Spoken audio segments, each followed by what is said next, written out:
सीमा गेली. सीमा नाहीये.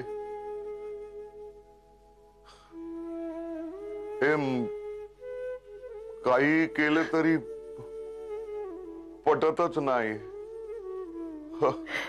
आत्ता होती आणि आता नाही. बाबा पाणी घ्या.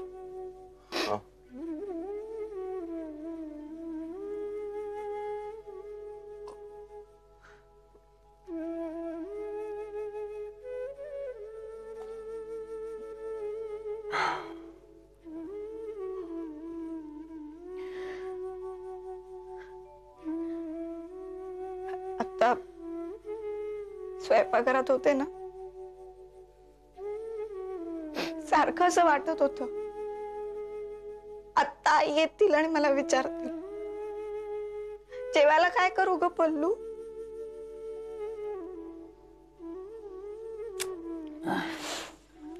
एवढंच कशाला, बंद घरात वावर जाणवतो. काय झालंय बाबा? अरे ती भाग्यवान हसता हसता भरल्या घरातून उठून गेली. तिचा हसरा चेहरा माझ्या डोळ्यासमोरून अजिबात हलत नाहीये. मी तेव्हाच निश्चय करून टाकला, सीमाची आयुष्यभर आठवण ठेवायची. मला नेहमी म्हणायची, डोळ्यातनं पाणी काढायचं नाही, अजिबात रडायचं नाही. अरे तिने हसत हसत मरणाला कवटाळलं. मग आपण रडत रडत कशाला जगायचं? तेव्हा रडणं आता बंद बंद. बाबा आई गेली हेच मला पटत नाहीये रे.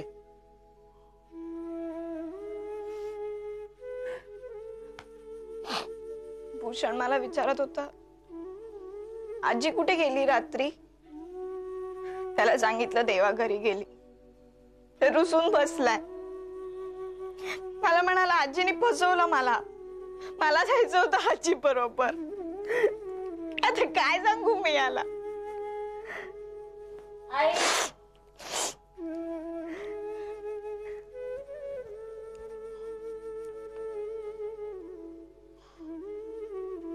एवढासा पोरगा, पण भूषण खूप शहाणा आहे बेटा. अगदी माझ्या मनातलं बोलला. नाही नाही बाबा, नाही असं नाही म्हणायचं. अरे तुझ्याशिवाय आता आम्हाला कोण? आई विना मी पोरकं. नाही नाही किरण, आपलं काय ठरलंय? रडायचं नाही, रडणं बंद. हा हा.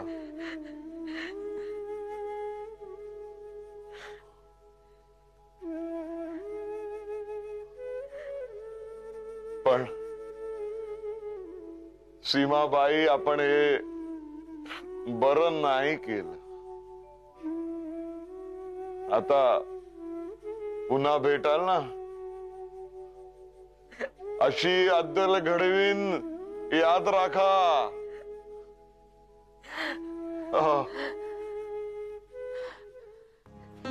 काळेसाहेब, मी माझ्या काकांना बरोबर घेऊन आले. यांना इथं आणण्याचा उद्देश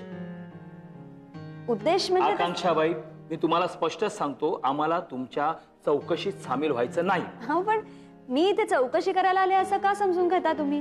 मग का तुम्ही शिळोब्याच्या गप्पा मारायला आलात? बघा, आम्हाला काही बोलायचं नाहीये. बरं ठीक आहे, तुम्हाला नसेल बोलायचं तर तुम्ही नका बोलू. पण मी जे बोलते ते तरी ऐकून घ्याल. हे बघा, मी इथे भानामतीवर लेख लिहायला आलेली नाहीये. मला हे सगळं टीव्हीवर दाखवायचंय. काय? हे टीव्हीवर दाखवणार तुम्ही? हो बाई, हे बघा, या भानामतीमुळे तुम्हाला खूप त्रास झाला. तुमचा पोटचा गोळा यामुळे तुम्ही गमावलात. हे सगळं मला टीव्हीवर दाखवायचंय. हे माझे काका मला मदत करणार आहेत. अहो, हे तांत्रिक आहेत स्वतः. जादूटोणा, भूत प्रेत हे सगळं उतरवण्यात त्यांचा हातखंड आहे. काय आहे माहिती का काळेसाहेब, आपल्याला ही भानामती कुणी केली आहे म्हणजे नेमकं तुमच्या वाईटावर कोण आहे त्याचा छडा लावायचा. तुम्ही नक्की लावेल. फक्त त्यासाठी तुम्हाला माझ्या काही प्रश्नांना परत परत उत्तरं द्यावी लागतील. तेवढं सहकार्य मला तुमच्याकडनं अपेक्षित आहे. बस. ठीक आहे, तुम्ही विचारा तुम्हाला काय विचारायचं. बर, मला सांगा, यापूर्वी तुम्हाला कधी असा भानामतीचा अनुभव आला होता का? म्हणजे हेच की तुमच्या घरावर कधी दगड वगैरे आले होते का?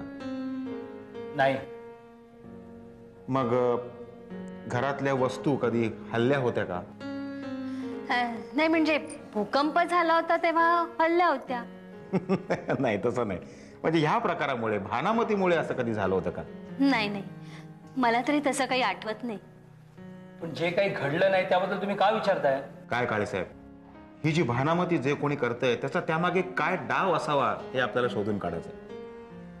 बरं, मला तुम्ही सांगा, भानामतीमुळे तुमचा मुलगा जळून मेला म्हणजे नेमकं एक्झॅक्टली काय घडलं?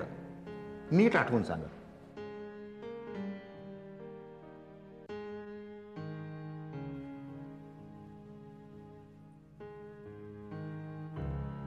रात्रीची वेळ होती. माझा मुलगा माझ्या शेजारी झोपला होता. अचानक त्याच्या पांघरुणाने पेट घेतलं. तो घाबरून सैराभरा पळायला लागला. आम्ही त्याला धरायला पळालो, पण तो घाबरून पळतच सुटला. जी बायको घाबरली, मी घाबरलो. आम्ही त्याला खूप पकडण्याचा प्रयत्न केला, पण जेव्हा तो हातात आला ना, 85% भाजला होता. आम्ही तसंच त्याला हॉस्पिटलमध्ये घेऊन गेलो. त्याचा काही उपयोग झाला नाही. अरे विरू, तू असं अचानक कसं काय आलास? अगं मी मग काय कळवायची वगैरे पद्धत असते की नाही? फोन करणार तुझ्या होतो. मुंबईच्या कामांचं काय केलंस आणि अर्धवट सोडलीस? तो रामनाथ करतोय. तू निघालास कधी मुंबईहून? पण मुळात अरे हो, किती बोलतेस, किती प्रश्न विचारतेस, मला बोलू दे. अगं तुला कॅमेरा आणि कॅमेरामॅनची गरज होती ना? हो होती. मग cameraman is at your service ma'am. चल, काय नाटक करतोस रे विरू? अरे नाटक? मी आतापर्यंत बिहाइंड द स्क्रीन होतो म्हणून ऑन द स्क्रीन असतो ना, तर धिंगाणा केला असता, धिंगाणा. सॉलिड. बरं, ते जाऊ दे. घरी काय सांगितलंस? तुझ्या विरू, तुझ्या? माझ्या काय नाही, थोडीफार ऍक्टिंग केली. म्हटलं अगं मला अर्जंटली एक ऍड फिल्म शूट करायची आहे, काय करू, इथे सगळी कामं पेंडिंग आहेत, मला जावं लागणार आहे. ती बिचारी कन्व्हिन्स झाली. तिने मला डबा बिबा दिला. हो, जाताना खाओ म्हटलं. आता बसमध्ये, ट्रेनमध्ये, कारमध्ये कुठे बरं, ते जाऊ दे. मला एक सांग, भूक लागली आहे ना? सॉलिड. मग चल ना, काहीतरी जेवण. पहिले मला एक सांग, तुला कॅमेरामॅन आवडला? तयार चल लवकर चल. हो, तयार हो, मी आलो. आजकाल तेरे मेरे प्यार के चर्चे हर ज़बान पर. मॅडम, या प्रकरणानंतर कोणी काहीही म्हणो, पण तुम्ही मुख्यमंत्र्यांना तसं डिफेन्सिव्हवरच आणले.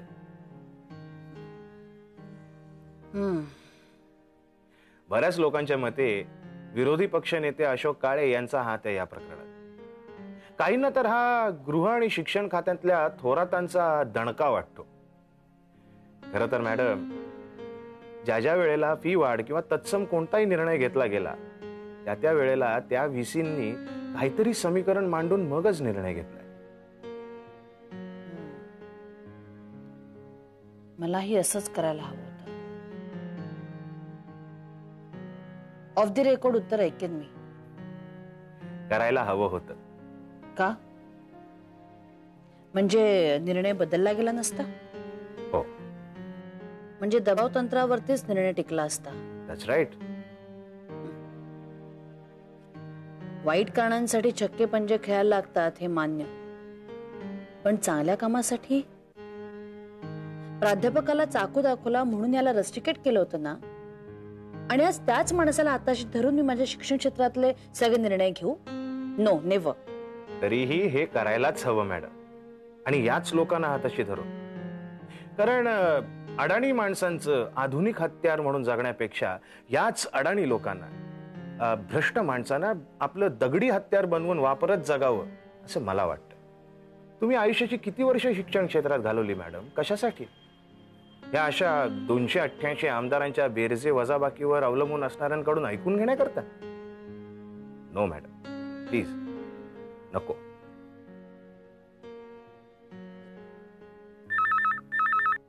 घ्या, तुम्हीच फोन घ्या, सांगा मी मीटिंग मध्ये म्हणून.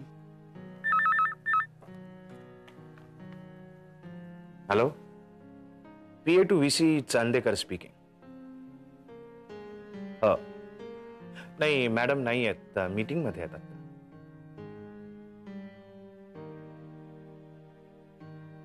हो हो डॉक्टर, मी निरोप देतो तुमचा. तुम्ही पत्ता सांगता का? मी माणूसही पाठवून देतो. हा, एक मिनिट आहे. हा बोला.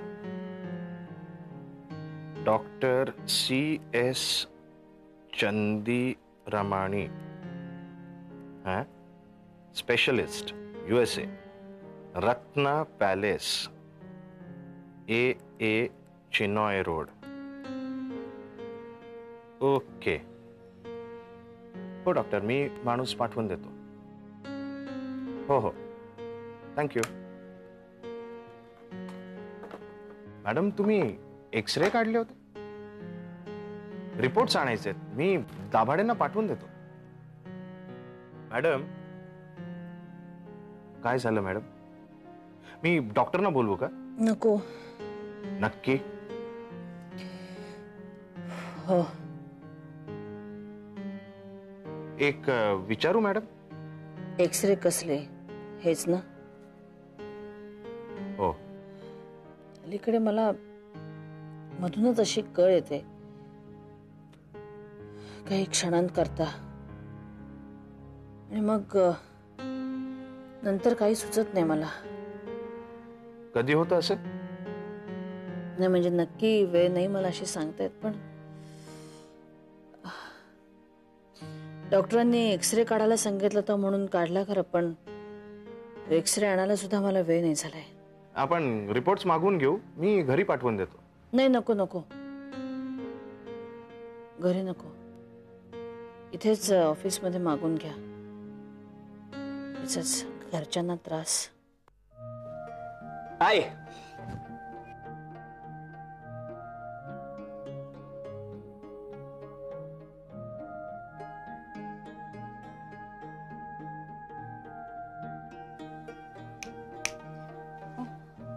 आकांक्षा जोशी, मी आलोय. मी म्हणजे वीरेंद्र शिरोडकर. सॉरी. बर बोल. अरे मी काय बोल? मला एक सांग आकांक्षा, तू इथे त्या भानामतीवाल्यांचा शोध लावायला आलीयस की स्वतः झपाटून जायला आलीयस? किती वाजलेत रे वीरू? मी घड्याळ वापरत नाही, विसरलीस तू? ओ हा. वीरू, आता 2 वाजायला बरोबर 36 सेकंद कमी आहेत. अजून एक अर्ध्या मिनिटात डॉक्टर धावरे इथे येतात की नाही बघ. अजून एक अर्ध्या मिनिटात? तुझे ते डॉक्टर धावरे म्हणजे काय टाइम बॉम्ब वगैरे आहे की वेळेवर फुटायला? टाइम बॉम्ब सुद्धा चुकेल एक वेळ, पण डॉक्टर धावरे नो चान्स. थोडा मैदान दूर नाहीये, बघूया. बघ मी काय म्हंटल होतं तुला. अरे या ना. नमस्कार. नमस्कार. काय म्हणताय? हो चाललंय. या. हो हो हो, नमस्कार नमस्कार. मी म्हंटल होतं ना तुला. म्हणजे हेच तुमचे ते फिल्मवाले मित्र वाटतं? नाही, मी तुमची नीट ओळख करून देते ना. ओके. हे वीरेंद्र शिरोडकर आणि हे डॉक्टर धावरे, अंधश्रद्धा निर्मूलन समितीचे अध्यक्ष. पण मला एक आवडलं बरं का तुमचं. काय? म्हणजे सिनेमावाले असून सुद्धा तुम्ही बिफोर टाइम हजर झालात. नाही हो, हा खूपच पंक्च्युअल आहे. नाही नाही, ऍक्च्युली डॉक्युमेंटरी फिल्म्समुळे आम्हाला ही सवय लागली. अच्छा अच्छा, डॉक्युमेंटरी फिल्म्स म्हणजे त्या पिक्चरच्या आधी छोट्या. अच्छा अच्छा अच्छा. त्या बनवतो आम्ही, पण बघणारे कोणीही नसतात, दुर्दैव. अरे बघणारे कोणी नसतात मग बनवता कशाला? अहो ते एक प्रकारचं समाजकार्य आहे. बरं. तुमचं जसं अंधश्रद्धा निर्मूलन आहे तसं. अच्छा अच्छा. विनोबा भावे म्हणालेत की आपण काय रोवतो याच्यावर आपला विश्वास असला पाहिजे. बरं. उगवतं कधी याची चिंता नाही करायची. पण एकंदरीतच ह्यांच्या आणि आमच्या तारा जुळणार बरं का? नक्कीच. बरं आकांक्षा ते तुम्ही मी सांगितल्याप्रमाणे काही प्रश्न वगैरे काढले? हो हो डॉक्टर, तुम्ही म्हटल्याप्रमाणे मी एक यादी केली आहे हो, हो, प्रश्नांची. हो. तुम्ही एकदा जरा नजरेखालनं घालता? जरूर जरूर. नाही नाही नाही नाही नाही. आकांक्षा ते हे म्हणजे अगदी एखाद्या सिनेमा नटीला विचारायचे प्रश्न झाले, अगदी म्हणजे वृत्तपत्रीय स्टाईल ठोकळेबाज. नाही नाही, आमची सगळी ही अंधश्रद्धा निर्मूलन समितीची मंडळी जेव्हा एखादं सत्य शोधण्यासाठी जातात ना, तेव्हा आम्ही सगळ्या जणांना वेगवेगळे प्रश्न विचारत नाही. आम्ही एकच प्रश्न प्रत्येकाला वेगवेगळ्या वेळी वेगवेगळा जण विचारतो. त्यामुळे होतं काय, जो खरं बोलत असतो ना तो प्रत्येक वेळी एकच उत्तर देतो, पण जो खोटं बोलत असतो त्याच्या उत्तरात मात्र तफावत आढळते. ग्रेट.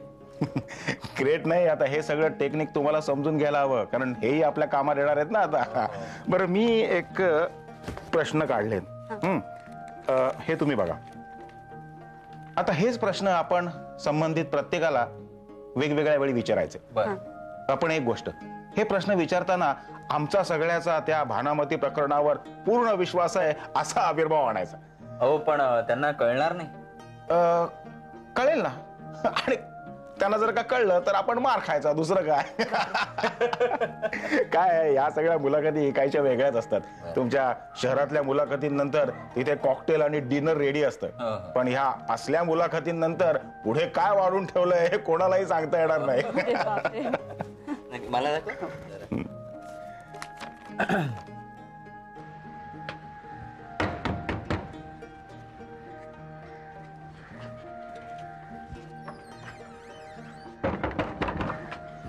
काय काम आहे?